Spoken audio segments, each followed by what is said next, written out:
আরে শালা ওসি তো এখন তো হুন্ডা এখানে থামিয়ে রাখছে, দাঁড়াও তোমার টায়ারটা এখন কেটে দিব। আরে আমার ভাইকে অন্য জায়গায় পাচার করে দিচ্ছিস তাই না? দাঁড়া তোকে উচিত শিক্ষা দিচ্ছি। এ ভাই তাড়াতাড়ি করো, ওসি জেনে ফেললে তো আবার বিপদ আছে। আরে আরে হ্যাঁ হ্যাঁ ভাই তাড়াতাড়ি হয়ে গেছে, নামে এখন তুমি হুন্ডাটা একটু আলোক করে ধরো। এই তো ওসিকে আজকে উচিত শিক্ষা দিব যাতে এক জায়গা থেকে অন্য জায়গায় পাচার না করতে পারে। আরে আরে হ্যাঁ হ্যাঁ ভাই তাড়াতাড়ি করো, আমাকে একটু বাঁচাও। দেখো ওর পকেটে চাবি আছে, ওই চাবিটা নিয়ে আমার তালাটাকে খুলিয়ে দাও। আচ্ছা ভাই তাড়াতাড়ি করছি, দাঁড়াও তোমাকে আগে মুক্ত করে দিই। আরে এই তো তালা খোলা হয়ে গেছে, দাঁড়াও তোমার শিকলটা আমার এখন হাতে পরিয়ে দাও। ওসি সাহেবকে তো আজকে ঘোলামোলা বাজিয়ে দিব।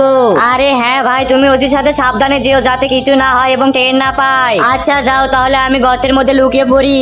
আচ্ছা ভাই ঠিক আছে তুমি যাও তাহলে, সাবধানে যেও। আরে এটা কি? এটা তো দেখি অন্য আসামি। আসল আসামিটা কোথায় গেল? আরে ভাই ও যে সাবধানে সামনে গেছে দেখো।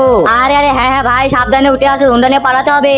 তুমিও যদি আমার মতো নিজের মাকে ভালোবেসে থাকো তাহলে ভিডিওতে লাইক করে চ্যানেলটিকে সাবস্ক্রাইব করে দাও আর কমেন্টে আই লাভ ইউ মম লিখে যাও। আর যদি না করো তাহলে আমি ভেবে নেবো তুমি মাকে ভালোবাসো না।